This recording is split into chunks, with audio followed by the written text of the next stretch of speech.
अस्सलाम वालेकुम friends, welcome back to my channel. It's Tasneem और मैं हूं आपकी दोस्त तस्नीम शाहीन। आज मैं यहां पर लेकर के आई हूं ये मेरी अम्मी का पुराने सूट का नया दुपट्टा, क्योंकि इस दुपट्टे को अम्मी ने सूट के साथ नहीं पहना था, वो बिल्कुल ऐसे ही नया नया दुपट्टा रखा हुआ था। तो मैंने सोचा क्यों ना आज मैं इस दुपट्टे से एक ड्रेस बना करके दिखाऊँ। तो क्योंकि क्या ना कि सारे outfit from scratches under budget बना करके मेरे सारे पैसे ख़त्म हो गए। तो आज मैंने सोचा कि क्यों ना इस दुपट्टे से एक ड्रेस बना करके अपने सारे पैसे बचा लिए जाए। और ये जो ड्रेस मैं बना रही हूँ ये बिल्कुल फ्री ऑफ कॉस्ट बना है। तो सबसे पहले आप देखिए कि ये एक दुपट्टा है जो काफ़ी अच्छा लंबा चौड़ा, और इसके चारों साइड बॉर्डर पे साटन रिबन को लेस की तरह लगा दिया गया है। साथ में इसकी कुछ चीज़ें जो मैं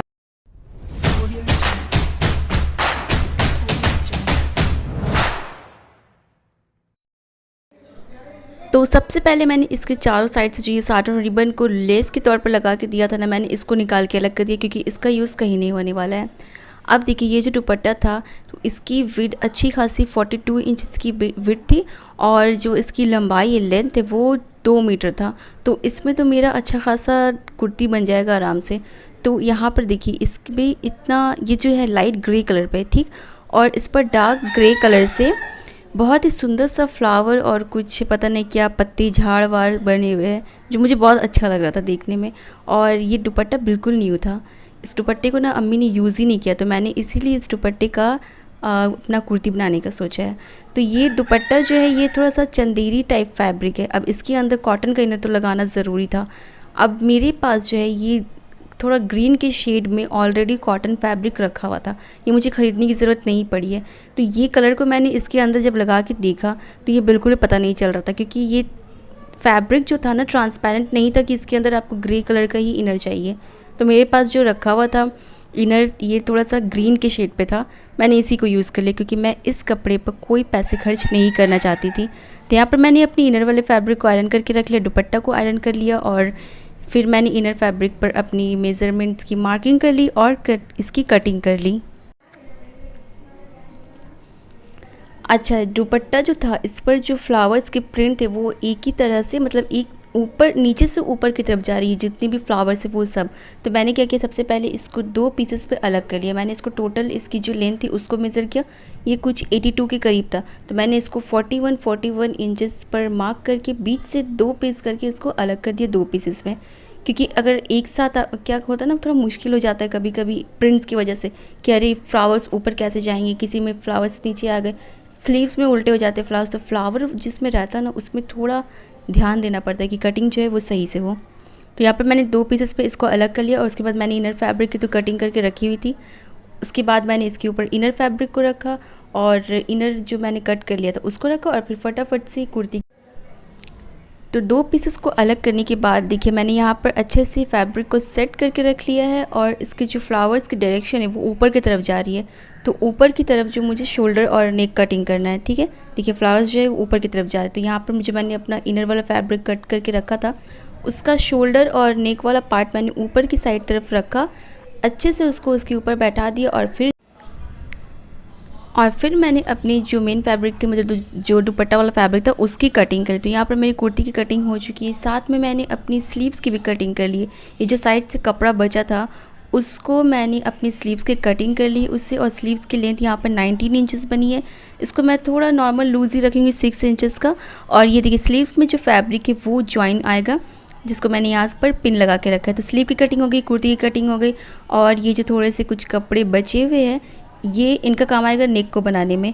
और यहाँ पर साथ में ये जो बची कुछ लेफ़्ट ओवर फैब्रिक से जो बिल्कुल कतरन है ये जाएंगे कचड़े में। अच्छा, अब मैं आपको एक बार इसका नेक समझा देती हूँ कि मैंने इसकी नेक का शेप कैसे बनाया। तो ये तो सिंपल राउंड शेप है, और नीचे पर मैंने इसका थोड़ा सा वी शेप ड्रॉ किया है, ठीक है। तो देखिए नेक की मेज़रमेंट मैं आपको बताती चलती हूँ। यहाँ पर मैंने इसको 3 इंचेस की विड्थ रखी है। 3 इंच पर ही मैं नॉर्मली अपने सारे नेक्स बनाती हूँ, और इसकी जो डीपनेस मैं रख रही हूँ ना वो देखिए, जहाँ तक मैंने इसको राउंड नेक बनाया वो 5 इंच तक है। और नीचे में ये जो मैंने हल्का सा वी शेप दिया है ना इसको, ये मैंने इसको 1.5 इंच का वी शेप बना दिया है, ठीक है। तो इस तरीके से मैंने अपनी इस नेक का शेप बनाया है, क्योंकि इस पर करने के लिए, डिज़ाइनिंग के लिए मेरे पास और कुछ नहीं था। इस दुपट्टे के साथ मैं कोई लेस वेस का खर्चा नहीं करना चाहती, बिल्कुल सिंपल रखना था मुझे, इसलिए मैंने यहाँ पर बस नेक पर ऐसा नेक लाइन बनाने का सोचा है, ठीक है। तो अभी मैं आपको नेक की कटिंग करके इसको फैब्रिक के साथ स्टिक करके सब कुछ करके मैं आपको दिखाती हूँ। ओके, तो ये है मेरी कुर्ती का बैक साइड वाला फैब्रिक, जिस पर मैंने इसके साथ इनर अटैच कर लिया है, इसको स्टिच कर लिया इनर को, और साथ में मैंने यहाँ पर बैक साइड पर अपने एक छोटा सा राउंड शेप का नेक बना लिया है। उसके बाद ये है फ्रंट साइड वाला फैब्रिक, जिसके साथ मैंने इनर फैब्रिक को एक सिलाई के साथ अटैच कर दिया है।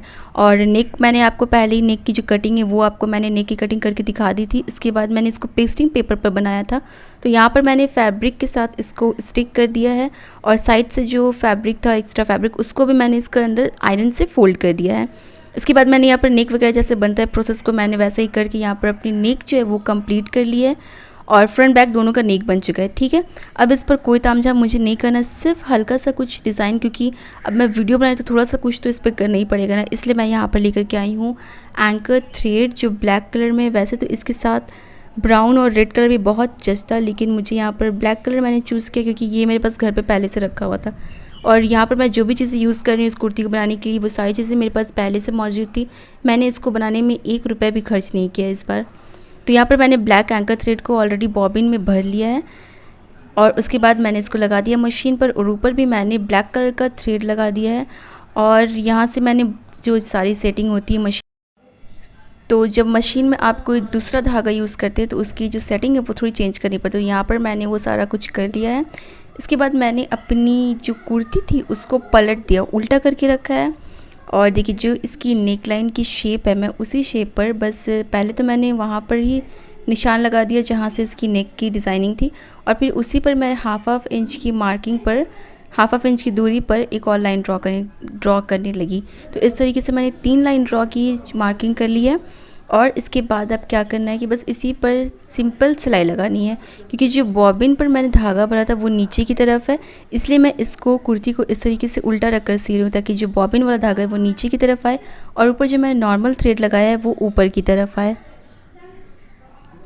सिंपली आपको इस तरीके से धागा को मतलब मशीन को चलाते रहना है जिस तरह आप नॉर्मल सिलाई करते, बस इसकी जो शेप होगी उस पर आपको ध्यान देना है कि शेप ख़राब ना हो इसकी, और बस इसी तरह से डिज़ाइनिंग कंप्लीट। ओके, तो यहाँ पर मैंने जैसे आपको पहले 3 लाइन करके दिखाया था, तो मैंने तीनों लाइन पर इस तरीके से सिलाई लगा ली है, और इसका नेक कुछ इस तरीके का दिख रहा है। ये जो मैंने नीचे पर एंकर थ्रेड यूज़ किया उसका रीज़न ये था कि ये जो नॉर्मल सिलाई से इसकी जो सिलाई होती है वो थोड़ी डिफरेंट होती है और थोड़ी ऊपरी ऊपरी दिखती है। अब मुझे लगा कि 1 लाइन और यहाँ पर सिलाई लगानी चाहिए, तो मैंने क्या किया 1 लाइन और हाफ इंच की मार्किंग पर मैंने यहाँ पर मार्क कर लिया, और फिर से एक बार उसके ऊपर मैंने सिलाई लगा ली। इस धागा का यूज़ करने का सिर्फ एक ही मकसद था कि मैं यहाँ पर जो सिंपल डिज़ाइन करूँ, जिस सिर्फ सिलाई लगा रही हूँ वो थोड़ा सा उभर कर नज़र आए बस। तो यहाँ पर मैंने अपनी नेक की डिज़ाइनिंग कंप्लीट कर ली है, और अब स्लीव्स पर भी मैंने क्या किया है, स्लीव्स को जो नीचे से डबल फोल्ड किया जाता है वहाँ पर भी मैंने सेम थ्रेड को यूज़ कर दिया जिसको मैंने नेक पर यूज़ किया। सिंपली 1 लाइन मैंने इस तरीके से फोल्ड करके स्लीव पर लगा दिया, और नेक की डिज़ाइन तो मेरी ऑलरेडी कंप्लीट हो चुकी है, आप लोगों ने देख ही लिया।